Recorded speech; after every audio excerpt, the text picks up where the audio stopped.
Welcome, everyone. Thank you so much for joining us. I think we will still have some more people joining us as I get started, but just for the sake of time, I'm going to go ahead and introduce the IWG as well as our speakers so that we can have enough time for all of the discussion and questions, which I think is what we're all here for. So yeah, good morning, afternoon, and evening, everyone. Thank you so much for joining us again for this second Global Lecture Series event hosted by the Americas region of the International Working Group for Health Systems Strengthening. My name is Nuria Gallego, and I am a regional member of the Americas team and will be leading the discussion today alongside some of my colleagues. So before we begin our session, I just wanted to touch briefly on the International Working Group. We are a collective of emerging professionals in the public health space from around the world. And on this call today, we have members and their institutional colleagues joining from across 6 different global regions, which you can see on this map, coming from the University of Cape Town, South Africa, Johns Hopkins University in the United States, the American University of Beirut in Lebanon, the Indian Institute of Health Management Research in India, the University of the Philippines in Manila, and the London School of Hygiene and Tropical Medicine, as well as London School of Economics in the UK. So we really have people from all across the world, and we will hopefully all get to meet each other in the breakout rooms later on, which we are very excited for.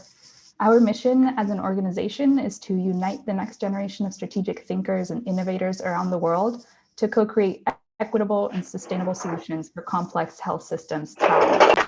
Today's panel session is the 3rd event in a virtual global lecture series that we are hosting throughout 2021.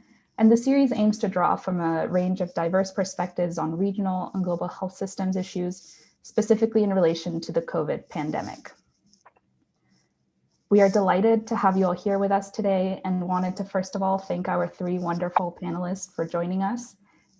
We will start off with a panel discussion followed by a question and answer session, and then we'll move into breakout groups for a smaller group discussion.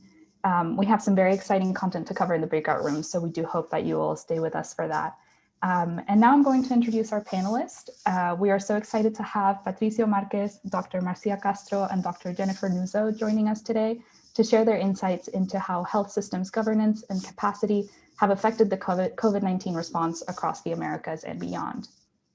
Our first panelist, Patricio Marquez, is from Cuenca, Ecuador, and has been serving since March 2020 as a consultant for the preparation and implementation support of the $6 billion World Bank Group COVID-19 Global Emergency Response Program.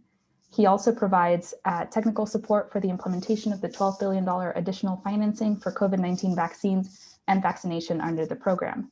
After 32 years of service at the World Bank Group, he retired in 2019 as a lead public health specialist in health, nutrition, and population global practice, having worked in over 80 countries across the globe and leading global initiatives such as the Global Tobacco Taxation Control Program and the Global Mental Health Initiative. In February of 2020, he was appointed as a senior associate at the Johns Hopkins School of Public Health, and in 2019 as a member of the External Advisory Board of the University of Washington Global Mental Health Program. So thank you so much for joining us. Our second panelist is Dr. Marcia Castro. And Dr. Castro is an MD professor of demography and chair of the Department of Global Health and Population at the Harvard T.H. Chan School of Public Health. She is also the co-director of the Brazil Studies program of the David Rockefeller Center for Latin American Studies, and her research focuses on the development and use of multidisciplinary approaches to identify the determinants of infectious disease transmission in different ecological settings to inform control policies. She has projects ongoing on malaria, COVID-19, arboviruses, infant child mortality and development, health policy, and climate change in the Brazilian Amazon. She earned a PhD in demography from Princeton University. So welcome, Dr. Castro. Finally, our third panelist is Dr. Jennifer Nuzzo. Dr. Nuzzo is a senior scholar at the Johns Hopkins Center for Health Security, an associate professor in the Department of Environmental Health and Engineering, and a senior fellow for global health at the Council on Foreign Relations. An epidemiologist by training, her work focuses on global health security with a focus on pandemic preparedness, outbreak detection and response, health systems as they relate to global health security, biosurveillance, and infectious disease diagnostics. She also directs the Outbreak Observatory, which conducts, in partnership with frontline public health practitioners, operational research to improve outbreak preparedness and response. We did also want to note that some of you may have seen advertising material with Dr. Jarbas Barbosa as our moderator. Unfortunately, he had some COVID-related work emergencies, which I think a lot of us can relate with, and will be unable to join us. So I will be moderating the session today. But to start off, just a big thank you to all three of our speakers. We are incredibly excited to have you here today, and we're really looking forward to the conversations that are to come.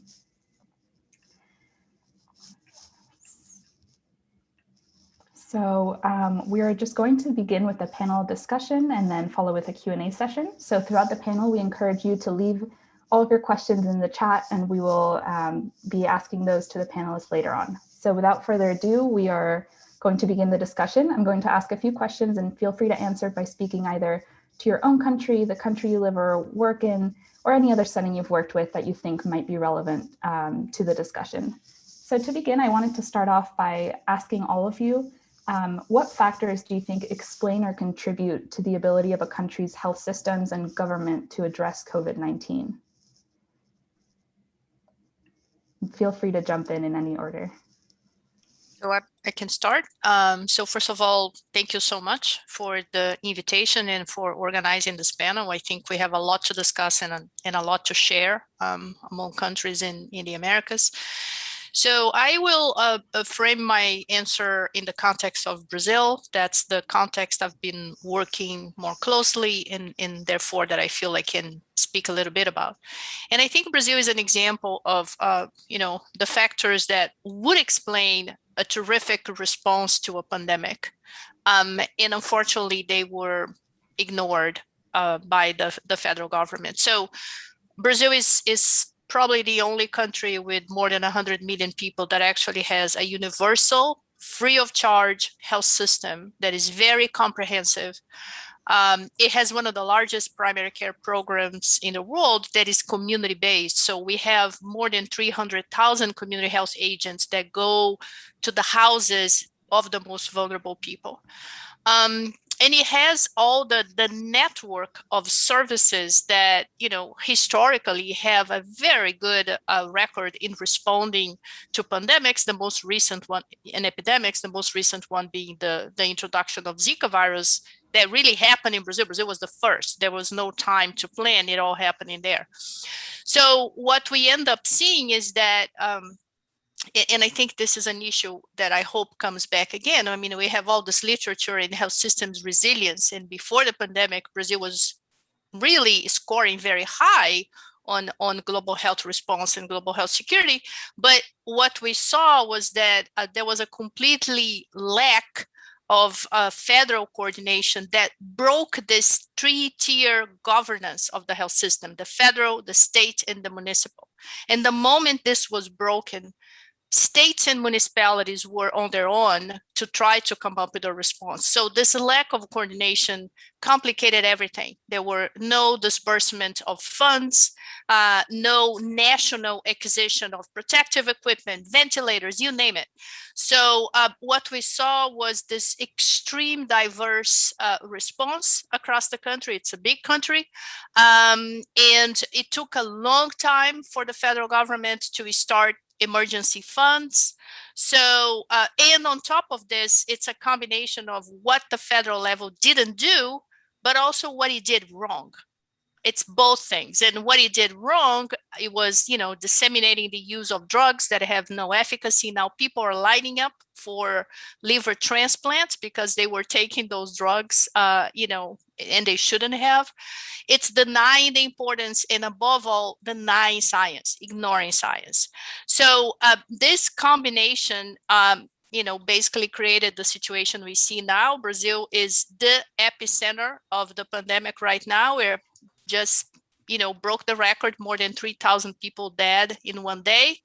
About 30% of all the deaths in the world were reported in Brazil in the past few days. So it's really a story that is more complicated, but it's really a story about how a resilient health system that is well designed, that is comprehensive, that has one of the principles, equity, which is important in a country highly unequal as Brazil, can have real problems in providing a response because of governance, because of the political component.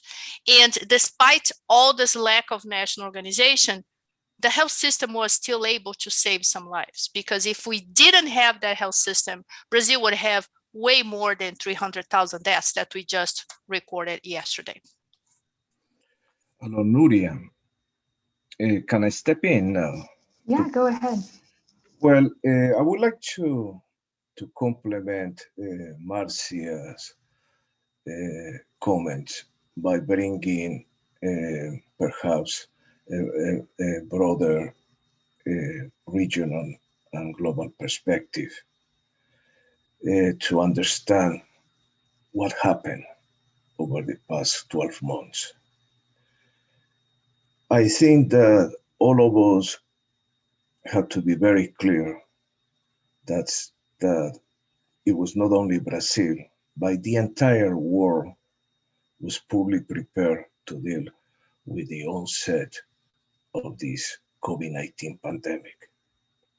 I will say that in all by a handful of countries, COVID-19 exploited existing weaknesses across health systems, platforms, and social support systems.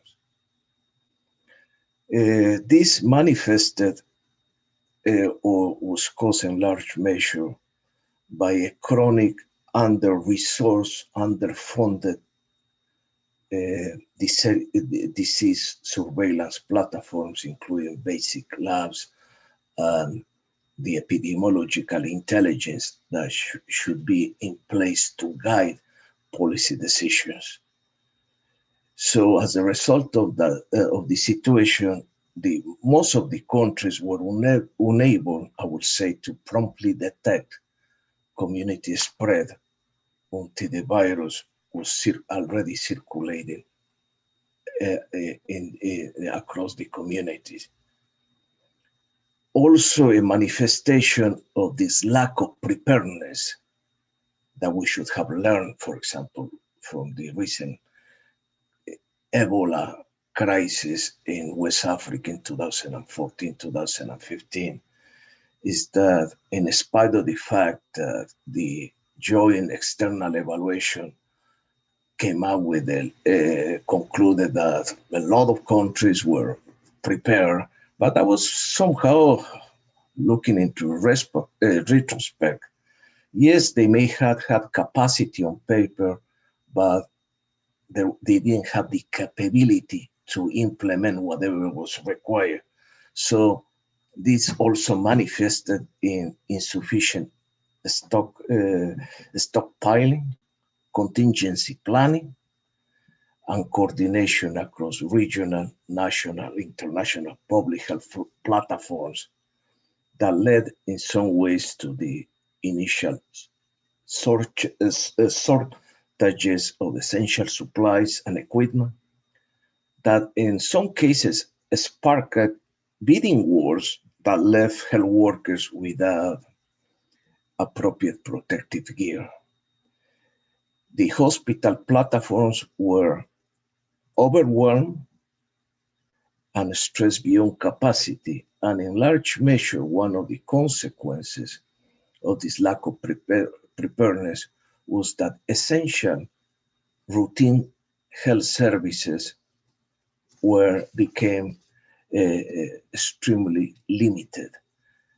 And certainly there are a lot of statistics that have been collected, reports have been produced to show how the crisis, besides the number of infected people and the number of deaths, also led to I would say, some critical shortcomings in the health system, such as a drastic reduction in routine immunization, the diagnosis and treatment of non-communicable diseases was in large measure suspended in some cases, family planning and contraception, treatment for mental health disorders and substance use disorders, or prenatal care on cancer diagnosis and treatment experienced severe disruptions.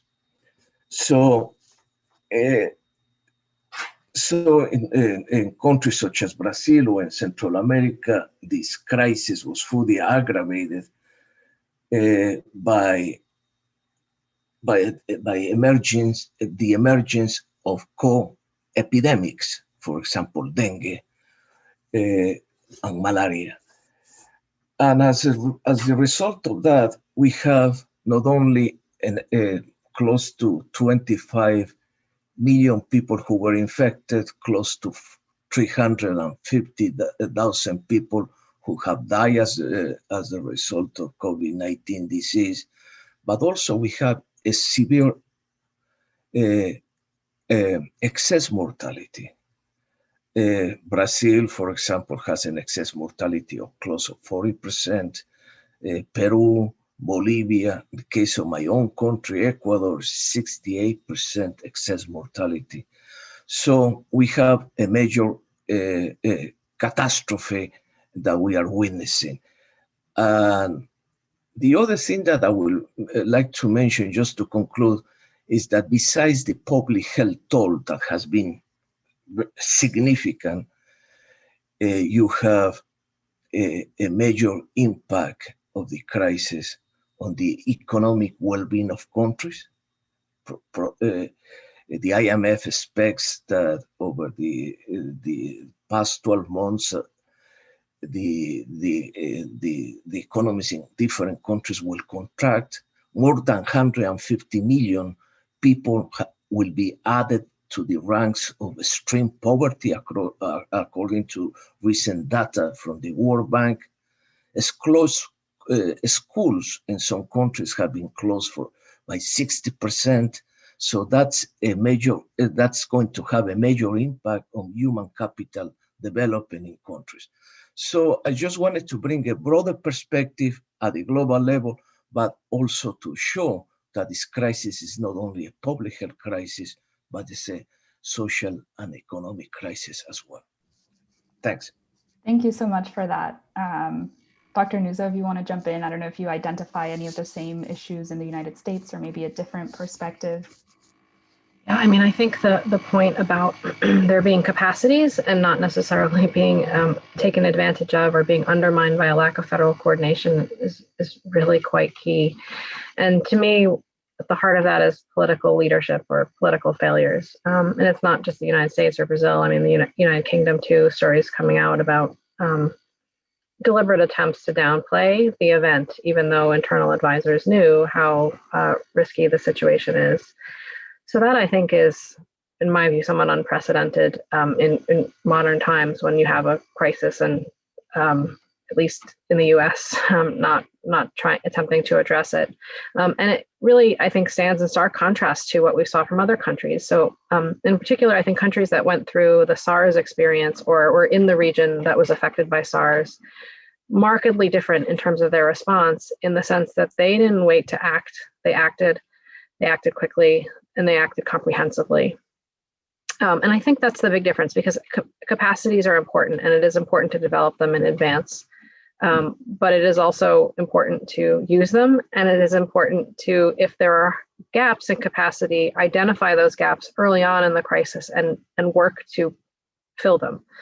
And it just seems like there was a clear disparity in which countries chose to do that and which countries didn't.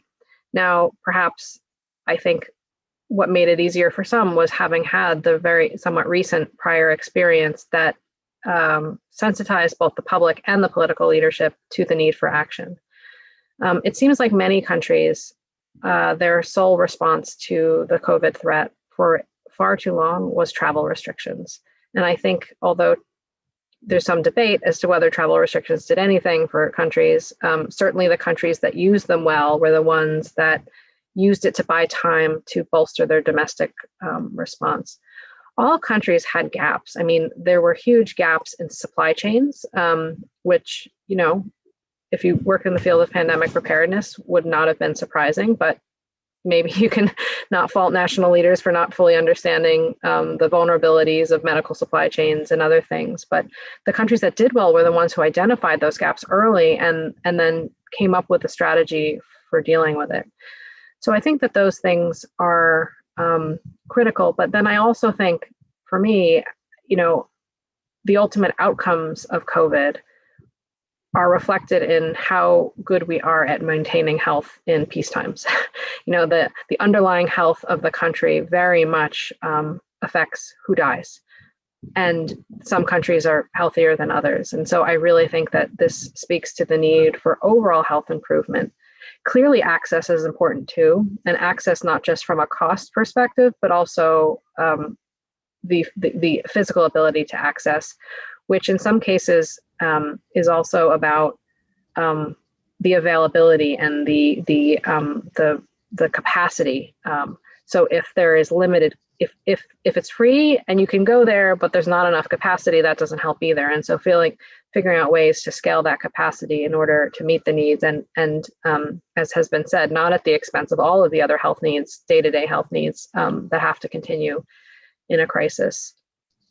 So it seems like, I'm not a health systems expert, but I have worked on health security issues. And for me, event after event after event, I have come away with, if our health systems aren't strong, these events don't work. Countries are completely overwhelmed by them. And so I think we really need to continue to bridge the gap between fields of health security and health system strengthening, and come up with a common framework that not only readies us for these events, which, COVID-19 has been called a once in a century pandemic. And I can tell you that's not true.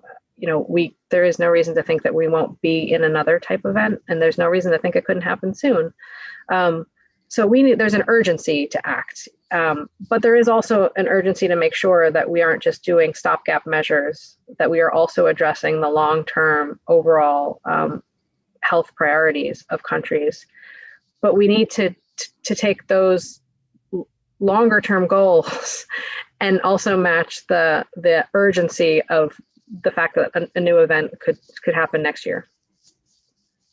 Yeah, thank you so much for all of your responses. I was going to ask about how your country or the country you work in compares to others, but I think we covered that quite well already. So maybe I'll just skip ahead to the next question and just say, while COVID-19 policies made at the top levels of government, including both for mitigation as well as distribution of vaccines and et cetera, can seem pragmatic on paper, sometimes the implementation can be very complicated and can have unintended consequences throughout not only health, but also beyond.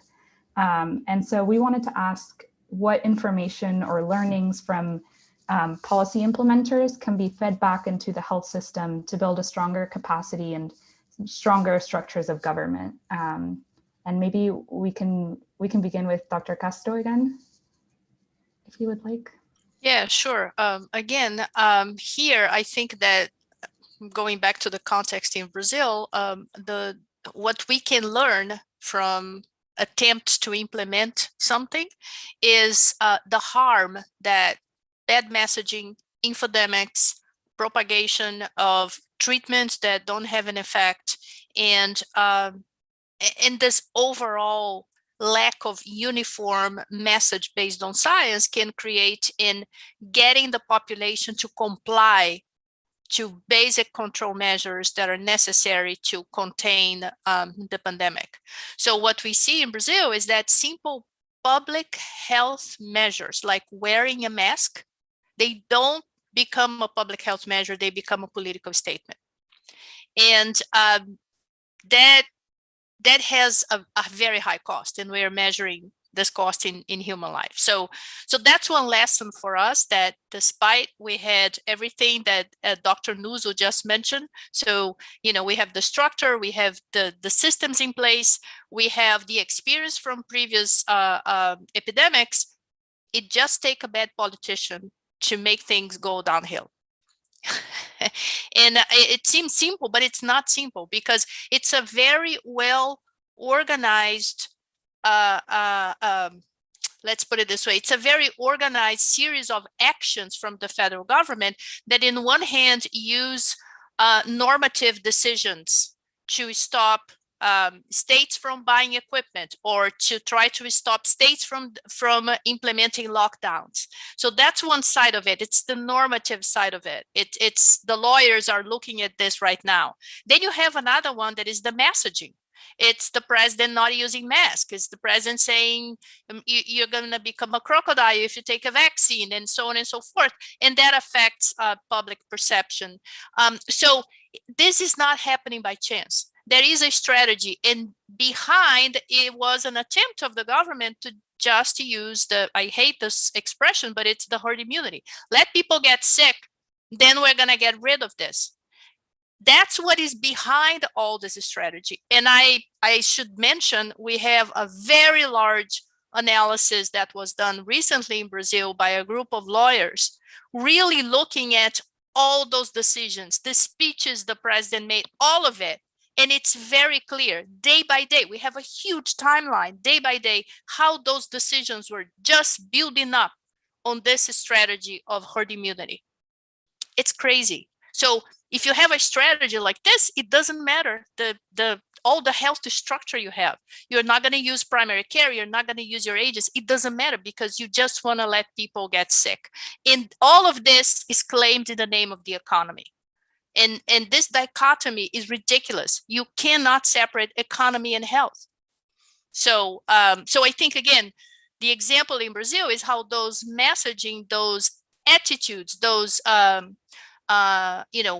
what the policy implementers were doing that led to the really humanitarian crisis we're seeing in Brazil right now. So, trying to follow the order that has been established, I would like to build upon and complement what our colleague Marcia has commented in the case of Brazil. First of all, I would like to highlight something that Jennifer mentioned that we cannot forget.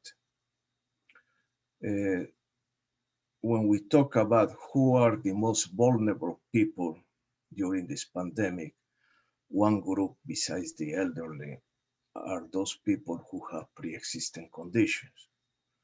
But if you go beyond the surface, underneath the surface, you discover that one of the critical factors underlying pre-existing conditions is the social and economic inequities in the world. In some cases, the prevalence of the series of conditions that increase the risk, let's say type 1 diabetes or type 2 diabetes, tends to be heavily concentrated among low-income populations that are consuming very poor quality nutrition intake. So that's something that we cannot forget, mainly because that has to be part of the answer moving forward, is how you start addressing those inequities in order to create more robust, resilient societies. But having said that, as kind of a guiding element in order to extract some lessons moving forward, I will agree with Marcia that in order to prevent, you need to communicate well, with clarity, with consistently, based on best available data. But sometimes when we try public health specialists, we are making that big mistake sometimes in trying to convey basic public health principles in a very theoretical, abstract manner to the general population. And the general population, as a result of that, doesn't understand, and that only will aggravate the existing mistrust with government. So we need to be very clear, besides the political authorities being very clear, honest about the situation. But also our public health, us as public health specialists, we need to be very mindful on how we communicate, how we explain things. Recently, I was looking at the presentation about the different variants, and you have all these acronyms that are thrown out to the population, and well, people will get confused. Well, at least I got confused. I hate acronyms. The other thing that we need, that in order to prevent, yes, social distancing measures, preventive measures such as mask using are mandatory. And this is not something that somebody invented in the 21st century. If you go back to the history, let's say, of Latin America, quarantines were the best example on how the 1424 Venetian quarantine system was established in the Americas in order to prevent the introduction of diseases into what at that time were the colonies that were hampering international trade, for example, between the colonies and the colonial powers. So quarantines is 40 days that you had to spend in the ship before you were allowed to land or to disembark into the new country. Also, I think the capacity to detect, report, standardizing test figures on a daily basis is important. Prioritize widespread screening, the trace and tracing monitoring, and support, the social support that's needed in order to provide the necessary subsistence to people who had to stay at home, who cannot go and work. And certainly in Latin America, that was the key thing. Given the high informality in the labor force, people had to go out and work, otherwise they couldn't feed their children. So that's something, the need to focus on the importance of linking public health measures with social support measures. And something that I mentioned before, the need to prepare the health systems to accommodate the surge in cases while maintaining the provision of essential health services. To conclude, just I would like to build upon a point that Marcia mentioned. Let's be very clear that the economic downturn that was experienced in countries was not the result of the application of public health measures. Rather, the economic downturn is the byproduct of the lack of capacity to deal with widespread virus running amok within a community. Thanks. Thank you so much. And Dr. Nuzzo, if you would like to speak to that. And I very much agree with that last statement about, we have to be concerned about both public health and the economy, and they are interlinked for certain. And I also agree with what Marcia said about it just takes one bad politician to kind of upend the whole system. I mean, I think of public health preparedness as a fire protection system. You have an alarm, you have lights that tell you how to safely exit the building, you have signs, and when the fire happens, they snap into place to tell you how to move as quickly and as safely to full safety. But if you don't get up when the alarm goes off, or worse, your politician tells, we want you to stay here to absorb the fire, which is what, the herd immunity strategy, if you can't even call it a strategy, is. I mean, you can't blame, is it the fire system's fault? I don't think so. And I say that, it's a bit glib, but I say that because I think some people have taken away the fact that well-prepared countries like Brazil, the United States, and the UK, that we've fared so poorly as perhaps indication that we don't understand preparedness and we don't understand what tools are necessary. And, maybe we don't fully understand. There are, I think, things we've learned in COVID that we didn't really think about before. But I think for the most part, a lot of the things that you think are important are.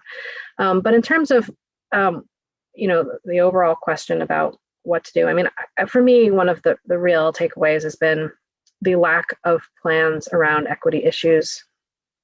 And not only plans, but also data. And I think data are really key to understand whether we are achieving equity goals or exacerbating inequities. You know, in the US, when we first started counting COVID cases, there was no racial and ethnic breakdown of cases. When the Johns Hopkins coronavirus map started, one of the things my colleagues and I, it was really my colleagues, I wasn't yet part of the whole team at that point, decided to do was to map which states were providing data on the racial and ethnic breakdown of cases. And initially there were very few. Now 50 states share racial and ethnic breakdown of cases and deaths, but only 8 states share data on testing by race and ethnicity. So it stands if, you know, there are disparities in cases and in deaths, you probably think there's a disparity in who gets diagnosed.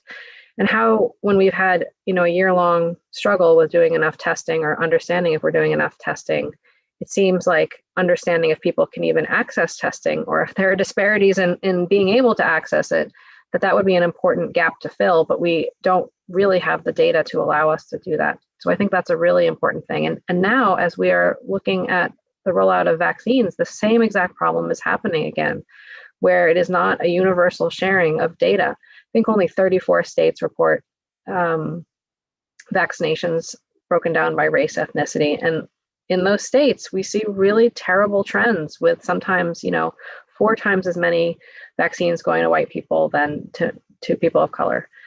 But, you know, the data help shine a light on the problem. And, you know, in my view, the problem is, again, one of access, where the systems that we have created to distribute vaccines build on existing disparities in who is able to sit at their computer and refresh the screen 10 times until the new allotment of vaccines get posted and you can score an appointment.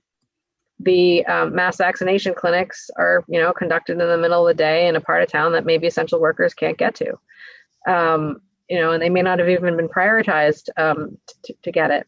So, you know, if there's a tension, I think, in an emergency where you want to act as quickly as possible, and you should act as quickly as possible. But on vaccines, it really shows, you know, the fine balance between getting vaccines in arms and getting vaccines in all arms, and making sure we don't leave, you know, communities, particularly the ones that have been hardest hit, behind because of our efforts are to, you know, quickly roll them out. Absolutely. Yeah.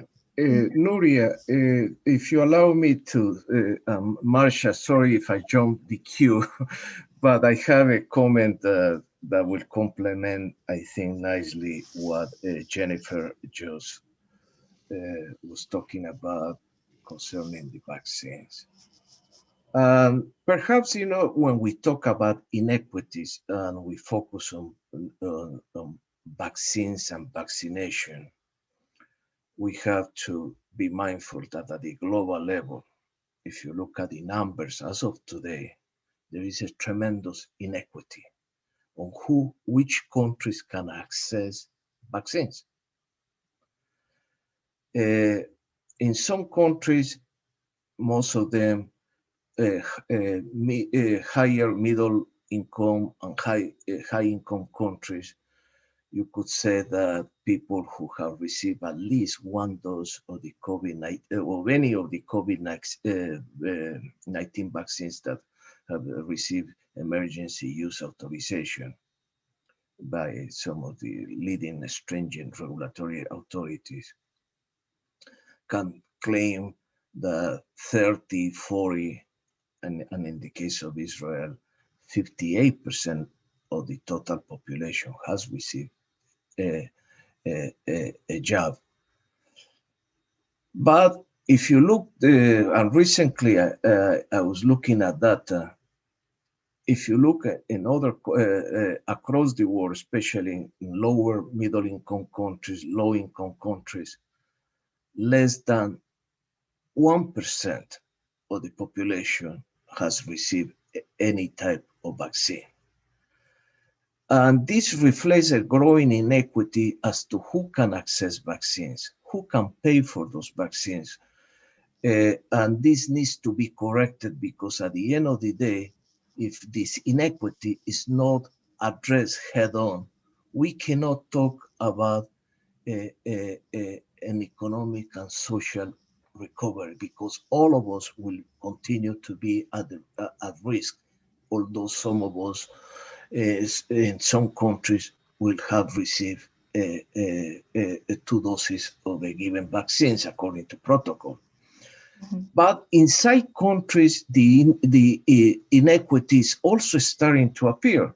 Let's talk about Latin America. I'm going to be very forceful on this one. Several South American countries are prime examples of what I will call VIP jumping to get vaccines. So if you're a friend of a president, if you are highly connected, if you're a friend of a minister, then you can get the vaccines regardless of whether by receiving that vaccine, you prevent essential health workers, those that are on the front lines, from receiving the vaccine.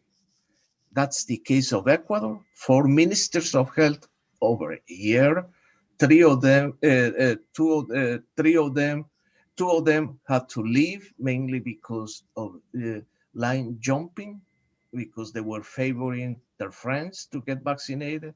In Peru, you have a lot of cases. A lot of examples, including a former prime minister, Lebanon.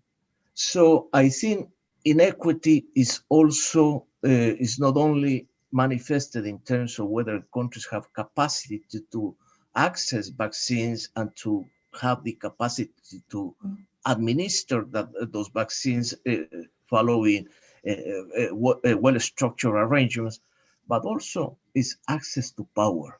Who has power? And at the end of the day, that kind of social, economic, and differences across populations will determine who shall live, who shall die. Over. Yeah, absolutely. Thank you so much for that. And I think we have a lot of really wonderful audience questions in the chat. So we're just going to move on to our last question. And I'm just going to ask that we keep this to sort of one key point, a 1-minute response if possible. And the question is just, the pandemic has also provided a window of opportunity to reflect, look forward, and sort of reimagine what our health systems should look like.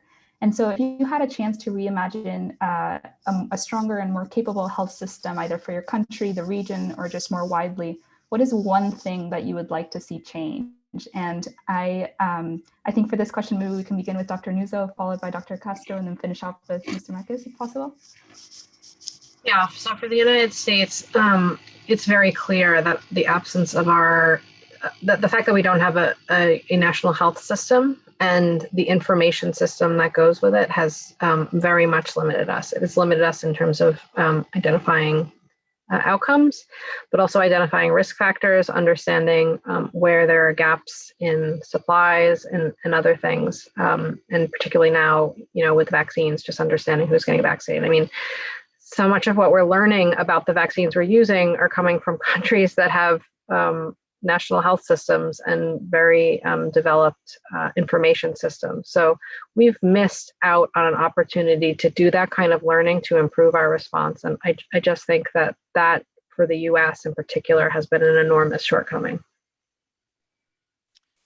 So if I could, the first thing is to change leadership. The US has done that and it's making a difference. We still have almost 2 years to go to do that. So assuming we cannot do this, my top priority would be, and Jennifer, we do have a universal health system and we have a very good information system. What we really need, we need a very good and solid genomic surveillance with epidemiological basis. We don't have that. In fact, most countries don't have that. It should be a global network. But really, the kind of genomic surveillance that would allow us to identify new pathogens when they come, but also the new variants. They're just running around and we are completely blind. When we discover them, the damage is already, spreading across the country. So my top priority would be a solid genomic surveillance with epidemiological basis. In my case, I have 3 suggestions to put forward on the table. The first one, let's look at the basics, the origins of these viruses.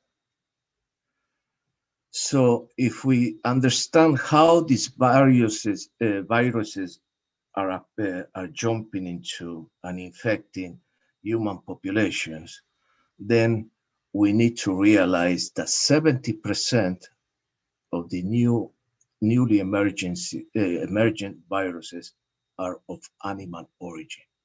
Therefore, that calls moving forward, in spite of all the learnings from the past, to reinforce One Health, the One Health agenda. How we bring together across sectors a workable partnership that involves environmental services, that involves agricultural services, and public health. Unless we do that, we are not going to tackle the origin of these viruses.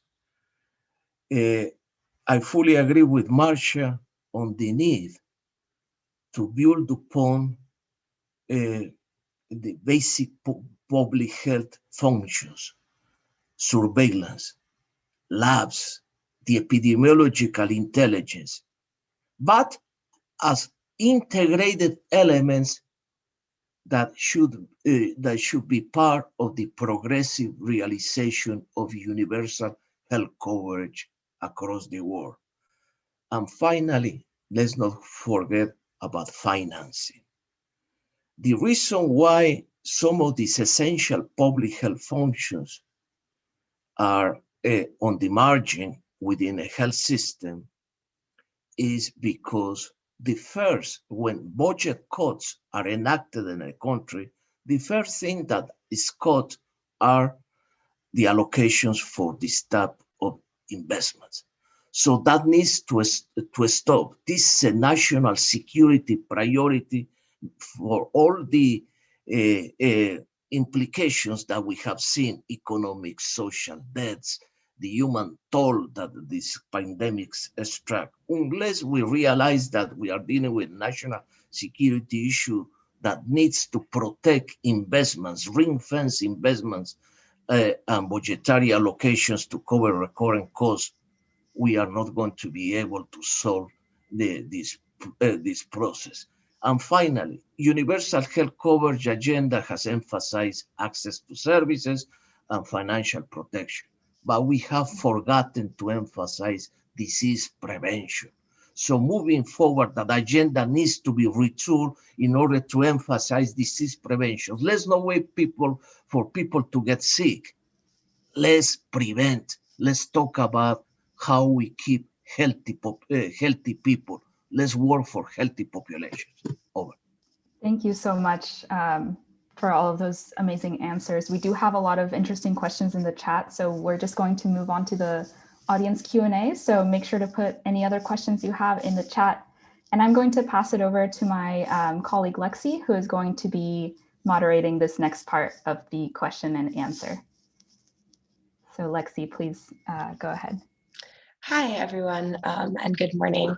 The first question that I would like to present here is from Bronte at the University of Cape Town. The private health sector plays a prominent role in South Africa, and I was wondering how private health for-profit actors have contributed to governance and capacity in your experience. I think this might be an interesting question for Dr. Nuzzo to answer, given that in the US, the private healthcare system is so prominent. Yeah, I mean, it's a really tough situation. I mean, I think it comes down to coordination, and that has not been what we have had. And I think the limitations of the private health system have shown in, well, first of all, had there been national coordination and a national strategy, I think we would have been in a better situation than what we were ultimately in, which was having every state and essentially every facility competing against each other for access to supplies, not wanting to accept patients. It just, and I think a lot of that could be mitigated through coordination. Perhaps I have also would like to complement and provide a response to Lexi's question. I think that besides the role of private sector in the provision of health services, also we need to take into account something that's unique in this history, and that is the public-private partnership that has been established to generate the miracle of vaccines, of COVID-19 vaccines, in less than 12 months. And right now, you have more than 60 million people already being vaccinated. So that's unique if you compare to the previous to other vaccines that require 16 years of development, or the smallpox vaccine that require many centuries to development and application. So I think that the key thing is that these public-private partnerships for vaccine development, which the public funds have been put to use to support the research and development and the production of the vaccine, is an important one. However, going forward, we have to be very clear. It's about how we make these vaccines available to all without charge, especially taking into account that the vaccines were largely funded by public monies. So the whole issue about intellectual properties needs to be discussed with most care, mainly because sometimes we are facing situations in which the public sector is subsidizing the private sector, and the private sector is monopolizing the economic returns of those investments. So there is some sort of an inequity in this case as well. Thank you. So on to the next question. Are there any examples of role models for community education and health promotion that have been shown to be effective in health crises? Dr. Castro? So health education, health promotion. Yeah, I mean, we have, even now in the middle of the pandemic, we have examples of things that locally that really worked out. And this was a combination of action from the local level and also partnerships with universities, philanthropy, and in different organizations. And I should say, I hope the kind of collaborations we are seeing in this pandemic will remain afterwards, because it's the kind of stuff that we've never seen before, different expertise and different actors really playing a role.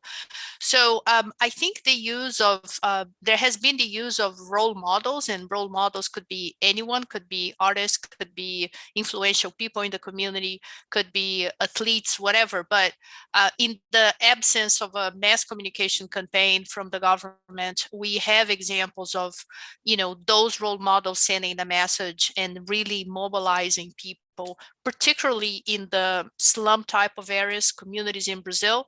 What we've seen are the creation of apps, our doctors working in those communities in a very voluntary way, but really saving lives, distribution of food, again, in the absence of an emergency plan. So we've seen those actions and they are phenomenal, but I think they should be the exception added to a national program. The problem is, since we don't have the national program, they are the response. And it's impossible to imagine we can scale that up, in the case of Brazil, to 5,570 municipalities. So they are phenomenal and they are good examples. And I hope they go into history as good examples of emergency response, but we cannot expect that to be the response to a pandemic. That has to be in addition of something that is being done. So we do have good examples, but they shouldn't be the standalone response in an emergency.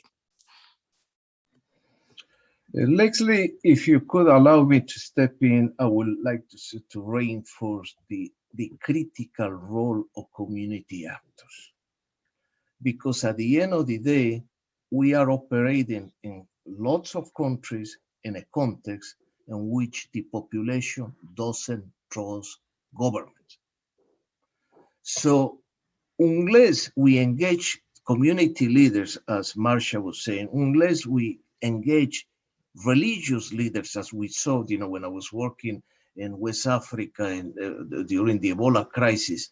The imams play a critical role, because if they say we are not going to have Friday players, Friday players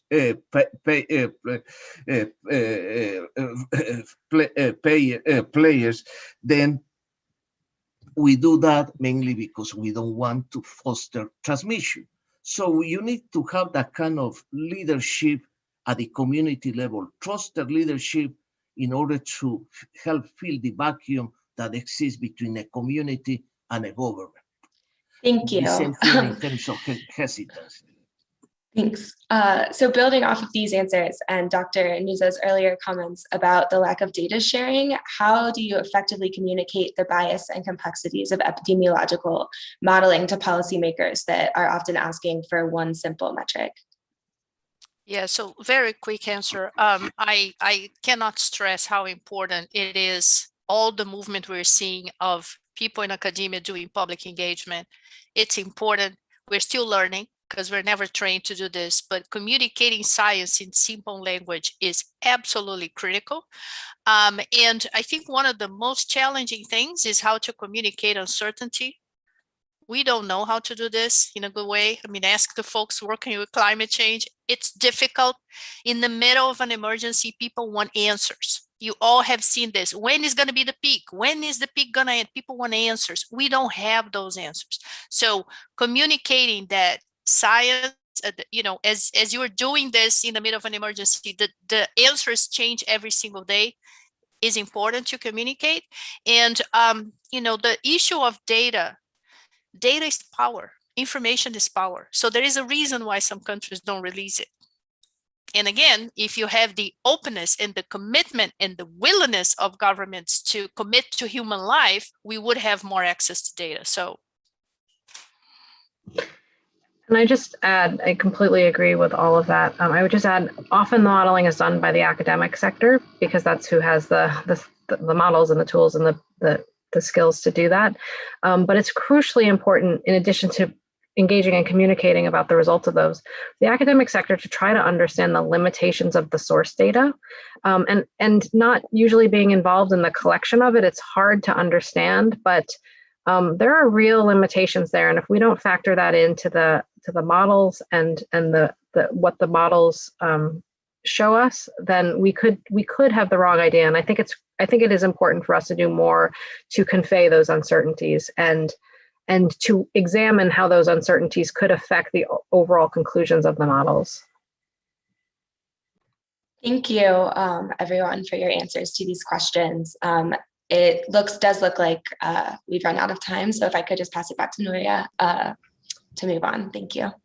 Yeah, thank you, Lexi, and thank you so much to all three of you. I know I personally wish we could talk for much, much longer, but unfortunately we are out of time, and we want to be respectful of your time. So we're going to be heading into the last part of the session, which is a discussion with fellow participants in the breakout rooms.